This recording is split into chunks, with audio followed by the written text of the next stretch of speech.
Georgina, thank you so much for joining me today for this podcast. How are you doing? Very well, thank you. I'm good. How are you? Very well, thank you. Very well. We're going to talk about free will today. So, are we free? Do we have free will? So, I thought we could start off by thinking a little bit about the phrase, the expression free will, and what it actually means. So, if, for example, we were to argue that people do have free will, what does that mean in practice for you? Yeah, so it for me it feels like having autonomy over your as much as possible in the things that impact your life. So you choose where you live and where you work and what you eat and what you wear and what you say and things like that.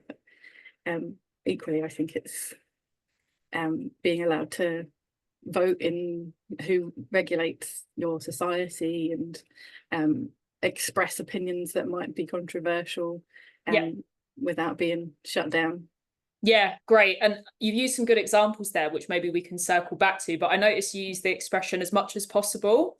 And Yeah. I think that's quite interesting because to me, and again, correct me if I'm wrong, but it suggests that maybe there's always going to be some limit on the amount of autonomy that we can have. Would you agree? Definitely. I think so. I was a particular interest for me is more equality in STEM because it seems to be the same profile. There's a very specific profile of people that are comfortable in STEM careers. And when you look at where that comes from, part of it is later on in life when girls or people from minority groups choose that, they're shut down. But part of it is the messages that they've already received. So even when they are feeling that they're making free will decisions, it's based on influences that were completely external and it's not based on reality, but without any awareness from them. So Yeah. you feel like you're making a choice, but it's already been impacted. Yeah, that's such a great point. I think there is a bit of a gap between how we feel about the decisions we make and the reality behind those decisions and who or what is influencing them. Yeah. And to bring in a scholar here, it reminds me a little bit of a philosopher called John Locke, very, very famous philosopher, who said that free will is essentially an illusion. So when we're making those decisions, whether it be about going into STEM or even as simple as like what we have for breakfast, that's normally how I start this class when I talk about it. I say, what did you have for breakfast? And the kids are like, I had this. It's an illusion because even if they say like, oh, I had toast because I wanted toast, it's like, well, it's going to be influenced by things, isn't it? Like, how much food you have available in the house, how much time you've got, what your parents want you to have, and I guess the same applies to STEM, really. So if they've had these messages, so do you have any sort of examples of messages that people might receive, I'm assuming when they're younger, that might influence what direction they want to take their career or their studies in? Yeah, so it is kind of this thing of what's always happened is what's most likely to continue happening. And you look at role models in STEM, you think of a famous scientist. The picture is almost exclusively a white middle-aged man, and that is not any student. So they're Yeah. going to see themselves as that person, even if they're going to eventually be a white middle-aged man. It's difficult for them to picture themselves in that role. So they're just passively consuming that.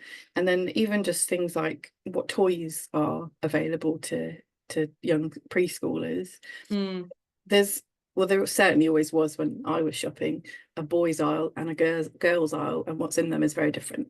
And there's lots of like physical things in the boys aisle. There's like toys that they can smash and noisy things, and in the girls aisle, it's things that they can cuddle and nurture.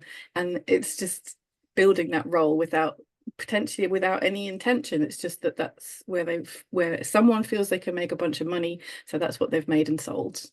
Yeah, yeah. It's interesting to bring in gender here, I think, as well. I heard something the other day that really interested me with regard to that because it was talking about young children's clothing. And if you think about young kids wearing, say, t-shirts with animals on, it was saying that boys almost always have predators. Like the most common shirts for a boy to have at a young age will have sharks on them or dinosaurs. And then when it comes to girls, it's stuff like bunnies and like all these kind of cutesy, cuddly animals. And just the predator prey aspect was quite interesting.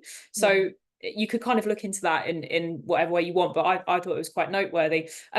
So I feel like I kind of have an insight into obviously this being important to you, but I'd just love to know a little bit about like why this question of free will matters. Like, why does it matter if our decisions are not entirely our own? And you can talk about that with reference to STEM if you like, or you can talk about it more broadly, like why is it important? Why does it matter if our freedom is limited?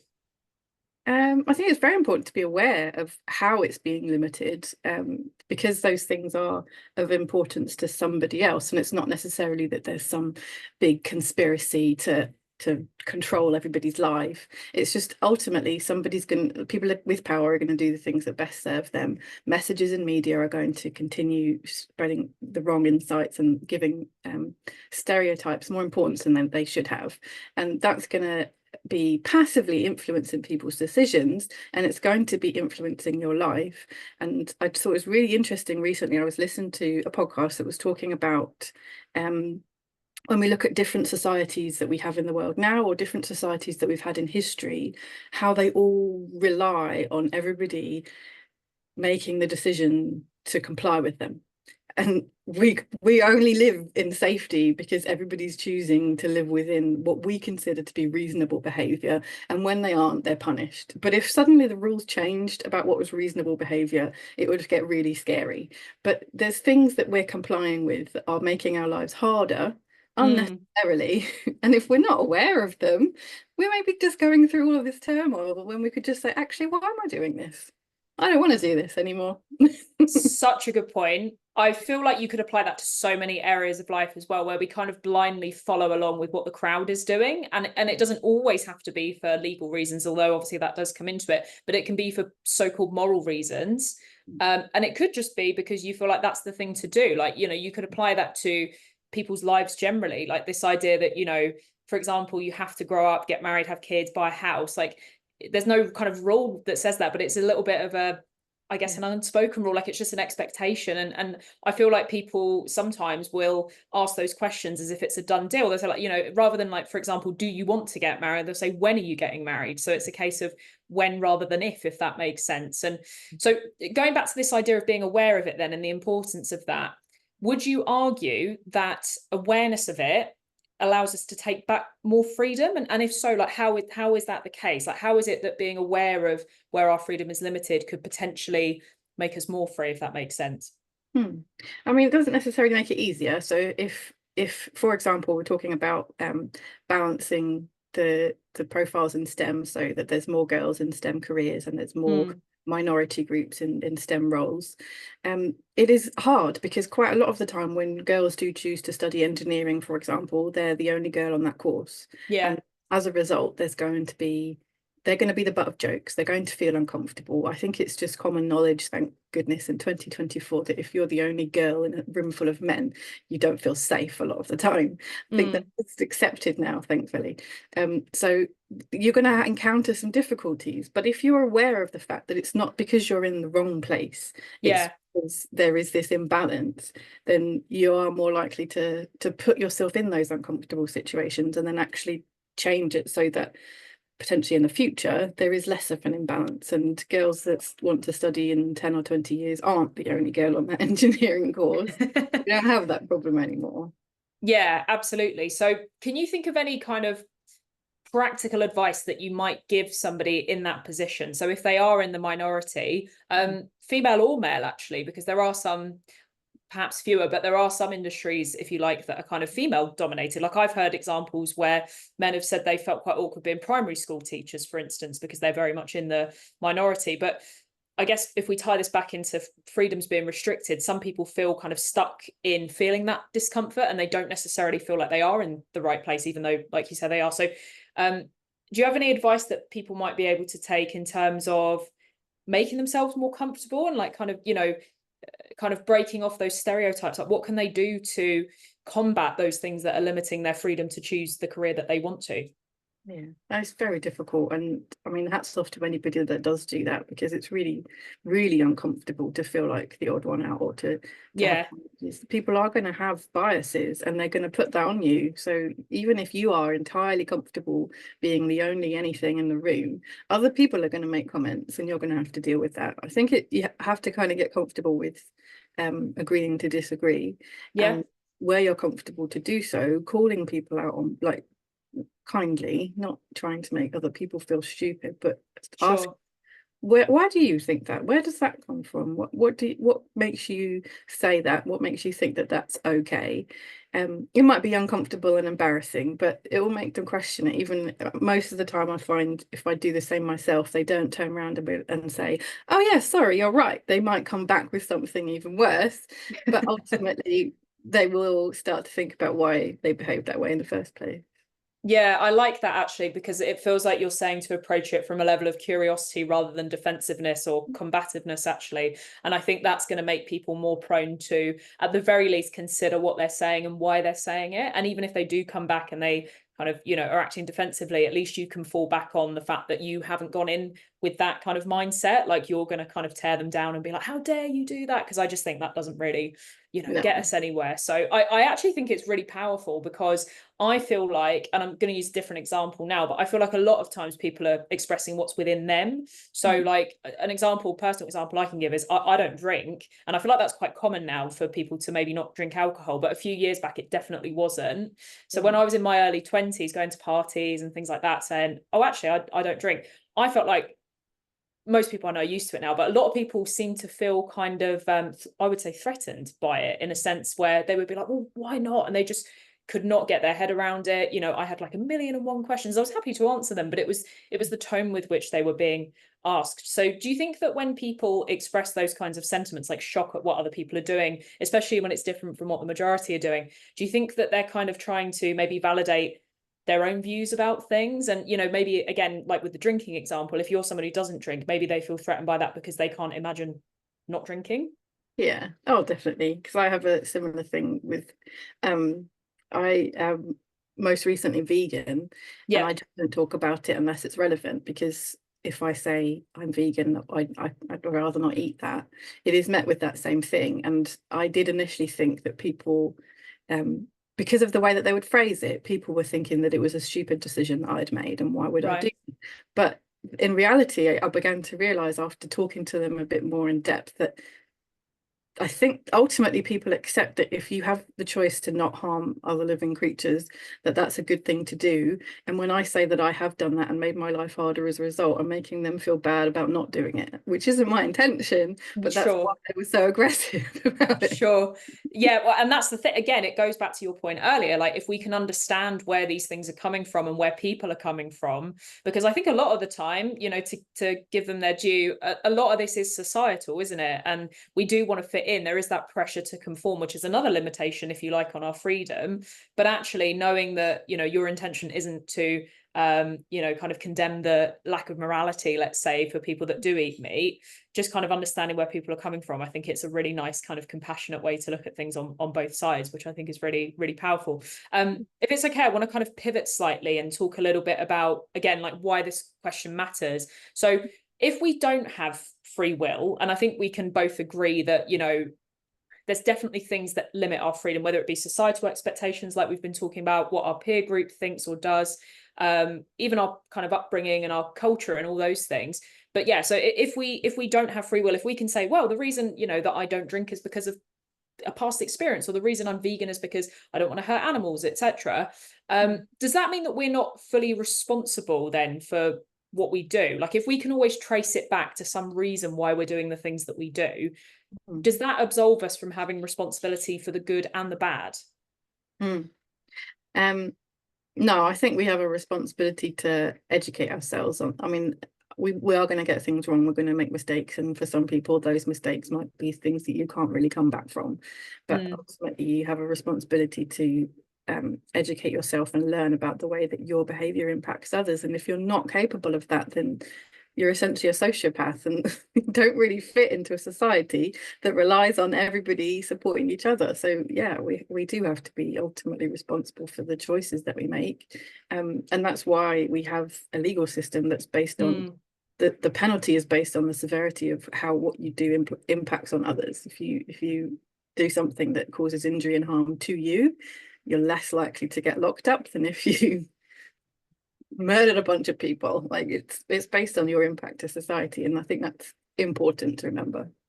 Yeah, absolutely. And again, if we took the other view, which is that we're not responsible, what implications would that have for things like, punishment? Because surely if you were to say, well, this person wasn't really in control of what they did, it wouldn't be justifiable to punish them. And that would just, I think, cause a society to descend into absolute chaos. So Yeah. I think you're right. I think, there is, even if we can acknowledge that there are things that have influenced us, I think the buck still lies with us when it comes to things. Because the other thing, if you take it back to that upbringing, if we look at kind of, oftentimes people that do commit those really severe crimes have had a difficult upbringing, to say the least. They might have had abuse in their childhood, but it's not to say that everybody who's had a difficult childhood goes on to become a criminal. Does that make sense? So it's like, it's not necessarily a two-way thing. So I agree with you. I think that we are responsible for ourselves ultimately, and we have to live in such a way that that's true. Otherwise, I think everything just goes absolutely crazy, and that's not helpful for anyone really. So yeah, I mean, it's quite helpful when you consider, though, like there's examples like you've given. You look at pretty much every serial killer or despot in history. It's had some trauma that shut off their empathy for others, and that means, whilst, like you say, they are responsible for what they've done, and they made a choice at some point, and they're not really safe. We can't really leave them to go about being despots and murderers. We probably should try and do something to reduce their impact on society, and maybe take some effort to educate them. They might never be safe in everyday society, but there's no reason why they can be written off. Sure. I agree. And again, it goes back to that awareness, doesn't it? So you can pinpoint and you can say, again, this lack of empathy comes from X, Y, Z. Sometimes it might be genetic potentially as well. And that's a whole other kind of area that's very, very complicated. So even though it doesn't absolve people from the things that they ultimately end up doing, again, it's really powerful to be aware and try and do things to actually stop that from becoming a big issue, right off the bat. So yeah, I think that's important. Good. Okay. So there's a few different ways as well that we can think about this. So we've talked a little bit about, moral responsibility and how our freedom kind of seems inherently, limited in some ways. So you can think about it from a kind of psychological point of view as well. So let's bring in another scholar here. Abraham Maslow argued that we need free will to achieve our full potential. So just wondered if you had any thoughts on that idea, that actually free will is necessary for us to become the people that we are and to achieve our full potential as individual human beings. Yeah, I like that, because as you were describing not having any free will, I was picturing something like 1984, or just that we're all robots and we'll all do the same thing, but no one's going to do anything remarkable. If you choose to play to your strengths, there's a certain period of discovering what your strengths are by probably spending a lot of time working on your weaknesses, and then actually using them to do something remarkable. Otherwise, if you just do what everybody else is doing, we would have no literature, we would have no arts, we'd have no music, we'd have nobody that was pioneering in anything, and we probably wouldn't have discovered most of the world. So why it's an argument for non-conformity, actually, isn't it? So people that kind of, despite all of these pressures that they might have, whether it be from their parents, society, teachers, whatever it might be, they are still willing to go against the grain and do something different. And like you say, without that kind of, if you like, rebellious spirit, then we would just stagnate as a culture and as a society. And that's actually quite a depressing thought. Or another way to look at it is that you would be achieving not your own individual potential, but the potential that other people have set on you, I mean, I'd love to hear your opinion on this actually as well, but I've often heard people say, like, oh, you're so good at this thing, therefore you should do it as a career. Like, you've really got a kind of skill and a talent in this, so therefore you should do it. Do you agree? Do you think that just because you're good at something, that's reason enough to maybe turn it into a career or something that you do in a kind of really committed way? That's not the only thing. If you're really good at it and you enjoy it, and it can add some value, yeah. If you're really good at it but you hate it, and like you might be really good at something that nobody wants you to do, definitely don't do that. So yeah. That's a good point, actually. It reminds me of this Japanese model, actually, for working out your career, or like the career that maybe is ideal for you. And it talks about, I need to remind myself exactly of what the model says, but I think that's one of the points. It's like you have to consider not just what you're good at and what you enjoy, but also what the world needs and if the world needs it, and also what you can be paid for. That's the fourth element. So what you love, what the world needs, what you're good at, and what you can actually be paid for. And if you can get an overlap ideally in all of those, great. And I do think oftentimes we enjoy the stuff we're good at. Like, it would be rare to be amazing at something and be like, I absolutely hate it, but it's not impossible. Like, I feel like it does happen. So we've got to be mindful of that. And I think helping us to avoid these kind of shoulds, you know, like, you should be doing this, you should be doing that. I think automatically people feel a little bit of a pushback against that. They don't particularly like it, depending on how much of a, you know, rebellious spirit they have. So yeah, it's an interesting one. Great. Group. Presumably you also work with teenagers, and that is the prime time to get to the point where actually I've always been told this, but I feel like yes.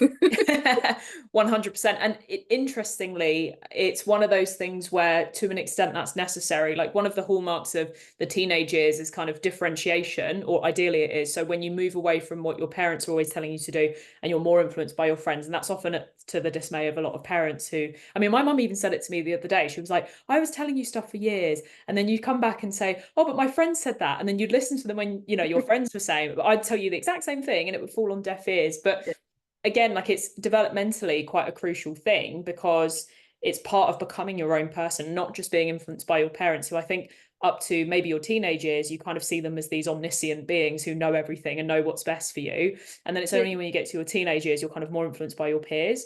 So it's a good thing, but obviously for other reasons, it can be risky, dangerous, and that sort of thing. But yeah, it's interesting to see all the same. Great. Well, that's absolutely flown by. That was felt like a super quick conversation about lots of interesting points. If people want to find out more about your work as a tutor, where should they go? So I am Green Tutors basically everywhere on social media, but the website greentutors.co.uk is the best place to go. Fabulous. Brilliant. Well, thank you so much, Georgina, for making the time for this out of your own free will. And I hope you have a fabulous rest of the day, and hopefully have you on again some other time to talk about a different topic. Brilliant. Thank you very much. It's really interesting. I love it. Brilliant. Thank you. Bye-bye. Bye.